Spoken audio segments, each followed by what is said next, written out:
First నిన్న Jagtial vote చోరీ కంటే ముందు సీట్ల చోరీ గురించి ప్రశ్నించి దానికి సమాధానం చెప్పాలి. ఒకటి ఓట్ల చోరీ గురించి దొంగోట్లతో గెలుచుడో ఓడిపోవడో దాని గురించి ఎవరు తెలుస్తుంది? కనీసం ఒక్కసారైనా వార్డు మెంబర్ గెలుచుడో తెలుస్తుంది. ఒక్కసారైనా వార్డు మెంబర్ గెలిస్తే ప్రజలు ఎట్లా కన్విన్స్ చేయాలి, ఎట్లా గెలవాలనో ఉంటుంది. నేను 1995 ఎన్ని సంవత్సరాలు ఇప్పటికీ 30 సంవత్సరాల నుంచి నేను ప్రజాప్రతినిధి. 30 సంవత్సరాల నుంచి నేను కంటిన్యూస్ గా ప్రజాప్రతినిధి. ఒక్కసారి కూడా వార్డు మెంబర్ గెలిచిన వాళ్లకు ఓట్ల చోరు నుంచి ఏం తెలుస్తుంది? ఇది అవుతుంది చెప్పనా? ఇప్పుడు గంగాధరలో ఓటేసి, జగిత్యాల ఓటేసి, వెమ్లాలో ఓటేసి అది అవుతుందా చెప్పది? అది సాధ్యమవుతుందా?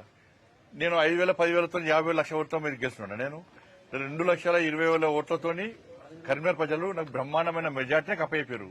కాబట్టి ఓట్లు వేసిన ప్రజలను దొంగోట్లంటే ఇది కరీంనగర్ పార్లమెంట్ నియోజకవర్గ ప్రజలతో పాటు ఈ 8 నియోజకవర్గాల పార్లమెంటు నియోజకవర్గాల్లో ఆ ఓటర్లను అవమానించినట్ట కాదా?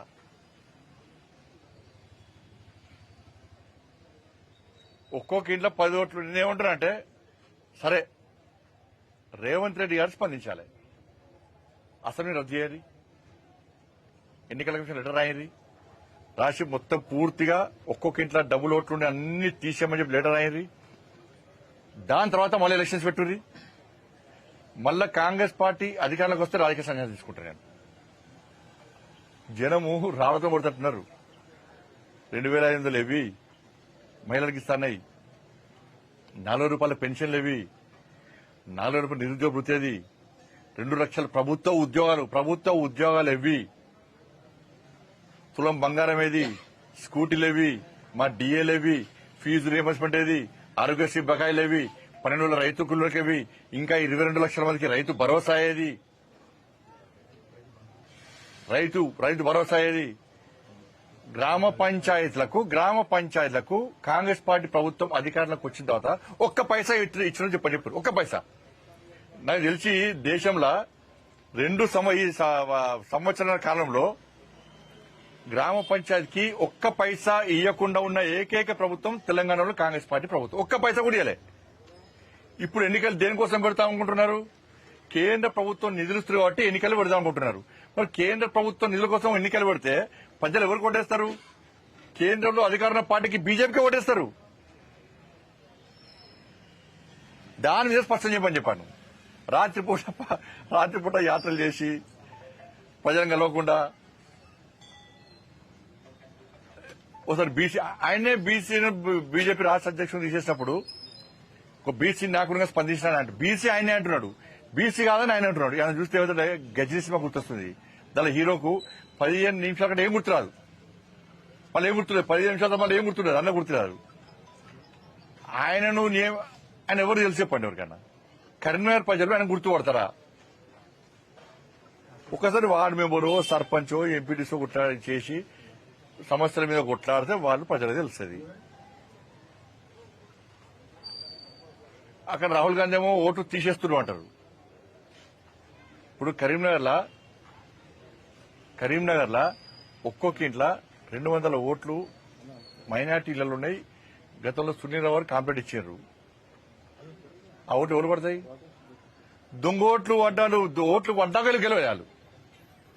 వాళ్ళు ఓట్లు వేసుకున్నా గెలవలే. వాళ్ళు మైనార్టీలలో ఒక్కొక్క ఇంట్లో 50 ఇండ్లున్నాయి. కరీంనగర్లో ఉన్నాయి. మేము ఫిర్యాదు కూడా చేస్తాం, తొలగించలే. ఆ ఓట్లు ఎటు పడతాయి? అయినా గెలవలే వాళ్ళు.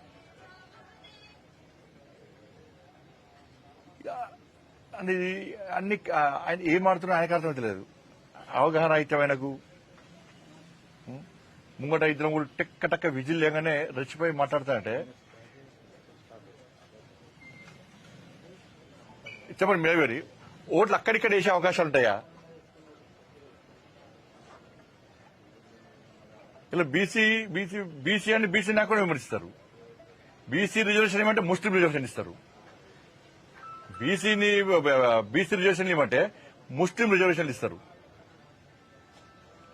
ఉపరాష్ట్రపతిగా బీసీ అభ్యర్థులు నిలబెడితే వీళ్ళు ఓడగొట్టే ప్రయత్నం చేస్తారు. వీళ్ళ బీసీ నినాదం ఇవ్వాలా? పోనీ అగ్రవర్ణ రెడ్డిని నిలబడితే ఆ రెడ్డిలో తృప్తిపత్రం వాళ్ళే ఎదుగుతున్నారు. ఓడిపోయే దానిలో రెడ్డిని నిలబడతారా మీరు అంటున్నారు. ఓడిపోయే కాడ రెడ్డిని తెలంగాణలో నిలబడతారా అని వాళ్ళే అంటున్నారు. ప్రస్తుతం మాకు ఈడబ్ల్యూఎస్ ఇచ్చిండు నరేంద్ర మోడీ గారు నిర్ణయించిన అభ్యర్థికే మేము ఓటు వేస్తామని చెప్పి అగ్రవర్ణ అందరూ డిసైడ్ అయి ఉన్నారు. వాళ్ళు ఎంపీ కూడా డిసైడ్ అయి ఉన్నారు. విశ్వాసం ఉన్నోళ్ళు.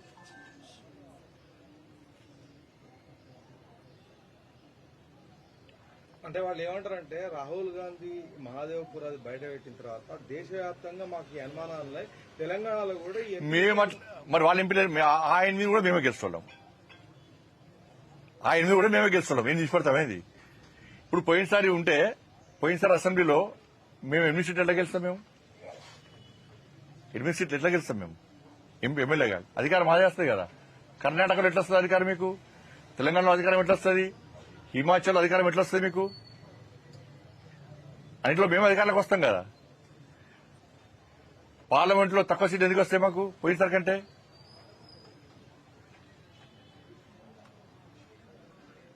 కాబట్టి ఇది అవగాహన లేకుండా మాట్లాడము, ఏదో బండి సంజయ్ తెలిస్తే బ్రేకింగ్లు వస్తాయని మాట్లాడము. లాస్ట్ వీక్ నాకు ఏం చెప్పినట్టు నేను ఒక కాంగ్రెస్ పార్టీ నాయకుడు ఫోన్ చేసి, అన్న ఆయన బాగా అది కాదు, ఆయనకు సెక్యూరిటీ కూడా ఇస్తలేరు, ఆయనకు అటు ఇటు గన్మెన్ వేసుకుని తిరిగిన షోక్ బాగున్నది, ఆయన ఎక్కడ టార్గెట్ కాదు, ఆయన బీఆర్ఎస్ సపోర్ట్ చేస్తాడు, బీఆర్ఎస్ మనిషి అనే. కాబట్టి బీజేపీని తిడితే అక్కడిక్కడ యాత్రను అడ్డుకుంటే సెక్యూరిటీ పేరుతోనే గన్మెన్ వేసుకుని తిరగాలని చెప్పి షోక్ ఉన్నది కాబట్టి ఇది చేస్తుండు. ఆయన వార్డు మెంబర్ కూడా మా పార్టీలే నవ్వుకుంటున్నారు ఆయన మాటలు చూసి.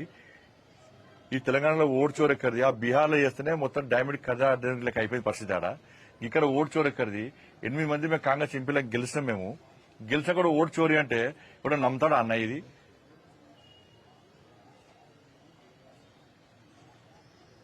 నేను గెలిచాక వెంటనే ఎందుకు ఎలక్షన్ కమిషన్ కంప్లైంట్ ఎందుకు ఇవ్వలే? ఎందుకు పిటిషన్ ఇవ్వలే? ఆయనను ఎవరు నియమించారో వాళ్ళ చెప్తున్న వాళ్ళే ఒప్పుకునే పరిస్థితి వచ్చింది ఇవాళ. దాని కాదు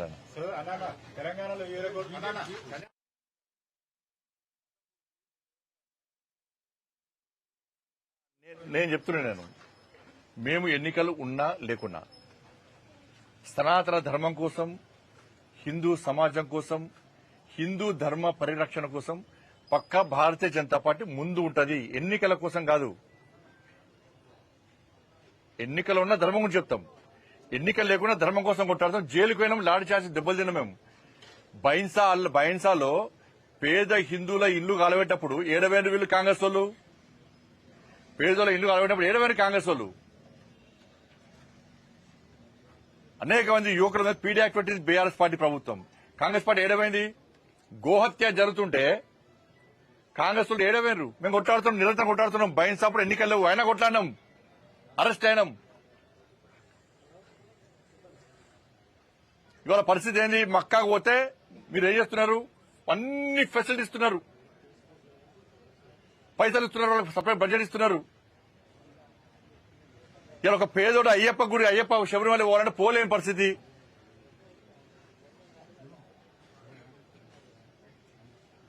దర్శనాలు అంటే పోలేని పరిస్థితి. లాస్ట్ ఏం చేస్తారు? ఇవాళ వినాయక నవరాత్రులు వస్తే ఏం చేస్తుండే? ఇవాళ తెలంగాణ మొత్తము ఒక భయానక పరిస్థితిలో వినాయక నవరాత్రులు జరుపుకునే పరిస్థితి. పోలీస్ పర్మిషన్ అంటున్నారు, ఫైర్ పర్మిషన్ అంటున్నారు, ఎలక్ట్రిసిటీ పర్మిషన్ అంటున్నారు, రెవెన్యూ పర్మిషన్ అంటున్నారు. పోయినసారి ఎక్కడ వినాయకుని పెట్టారు ఆడ పెడితే కూడా రోడ్డు కట్ట ముందంటారు.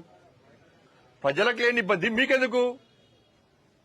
సౌండ్ పెట్టద్దు, గుళ్ళలో సౌండ్ పెట్టద్దు అంటే బాగా చెప్తా పెడతాం సౌండ్. ప్రజలకు ఇబ్బంది కాకుండా చట్టానికి లోబడి పక్కా పెడతాం సౌండ్. జులు తీసుకోవద్దు, ఈ టైం వరకు తీసుకోవాలి. ఇదా మీరు చేసేది?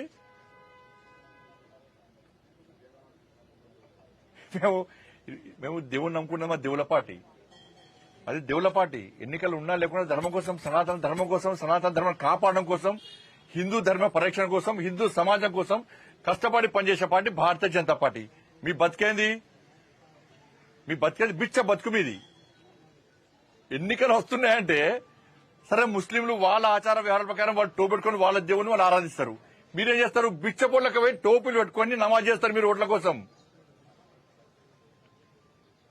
ఓట్లు వచ్చినాయంటే ఇఫ్తార్ విందులు చేసేది మీరు, నటించడు జీవించేది మీరు, టోపీలు పట్టుకొని నమాజ్ చేసేది మీరు.